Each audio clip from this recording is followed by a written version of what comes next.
Well, hi folks, I'm going to have a go at making some of these yarn bowls today, so I'll show you how to make a yarn bowl. You can do any sort of design on that. I think that's where they put the wool in, wind it round. That's one that's not been fired yet. That's a bit of a simpler one. But they're all the basic sort of design, just a simple bowl and just a slot and a hole to somewhere to put your yarn in apparently, or your wool. Don't know what the two holes are for, I've just seen some pictures. I think some people put the knitting needles through, but not being a knitter, I've no idea. So anyway, I'll just show you how I make one of these.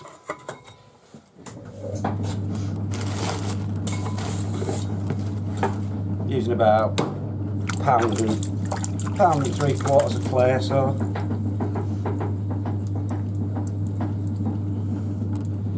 just going to make a very simple bowl to start off with.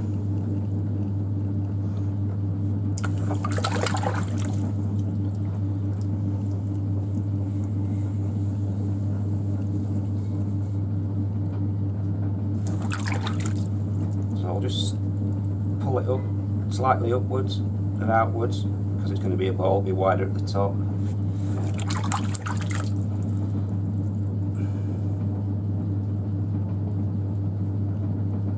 And just lift her up and out a bit. What I'm going to do with this, I'm going to try and make like a beaded rim.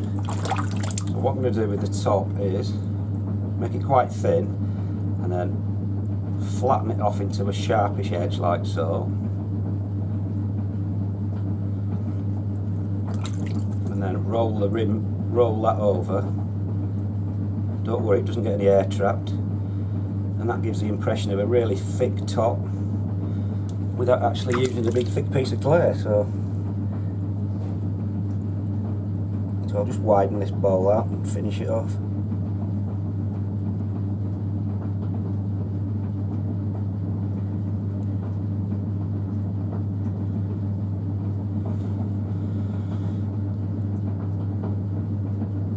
So a dead simple shape, nothing fancy. And because I'm cutting a hole on a slot in the rim, I need to leave this just a few hours. I need to actually cut the slot before I trim the pot, because if I leave it till the morning, till the bottom's trimmable, then the top will be too dry to cut. So what I'll do, I'll leave this a couple of hours and then I'll cut the slot in, show you how I do that. But that's just basically the basic shape bowl. Like I said, nothing fancy with one of these little beaded rims. Well, hi folks, now it's slightly drier than it was this morning. It's quite dry on the top. I couldn't leave it until tomorrow, until this bit was hard, so I could trim it and turn it, because the top would be far too dry to cut out. So I'll just start off cutting the little holes out. I'll just show you one. That's the sort of idea I did this morning. Just a little J and 2 holes. I got a bit carried away when these are some finished ones here. I did get a bit carried away and did some fancy spirals, but as you can see, because that bit's very thin, it's dropped in the kiln, and that bit was that one was a bit of a more over the top one. But I think we'll just stick to the little J shapes. So what I'm going to do first, I'm just going to use a little punch. It's an old bullet case of all things with a nail in it. So I'm just going to put the hole in first. Don't know whether you'll be able to see. It's always a bit funny these angles when you're doing things, but anyway, it's just a matter of punching a hole through like that, taking that out, and now it's just a matter of doing the little J thing, or the little curved line, and cutting it out. So I'm using a little needle, if you can see. I did have a really fine needle. This is a little bit thicker, so this might leave a few little rough marks, but I can sponge those off later.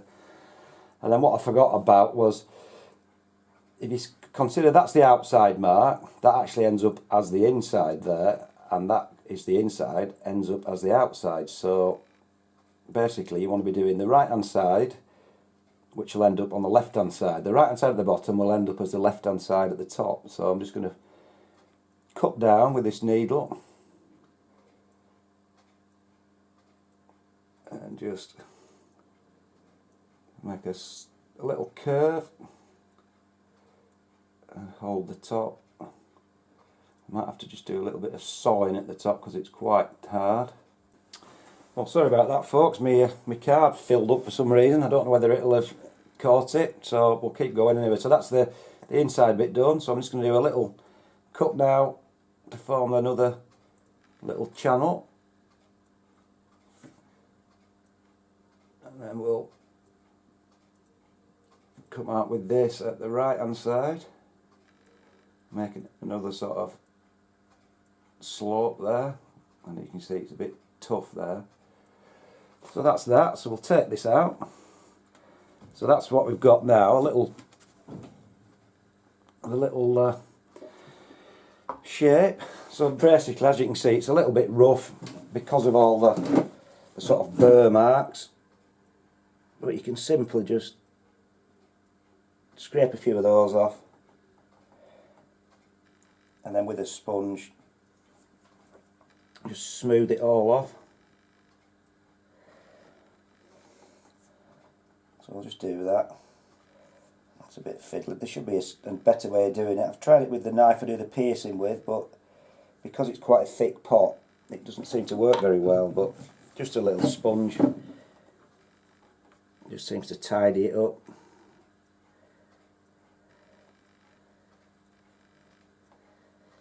And that's it, really. Yeah, like I said, you can do any sort of shape of these. I don't know what, I mean, I'm not a knitter. I've no idea what the ideal shape for these yarn bowls is, but I've seen a few pictures on the internet and there's a few similar to this, so this is probably about the simplest one I've done. There's some getting a bit carried away and getting too intricate, but that's not too bad. And then finally, for some reason, they put a couple of holes in at the side, whether that's to poke some more wool through or to stick the knitting needles through. So I'll just use another smaller punch and just poke another couple of holes out and just smooth those off, and that's about it, really.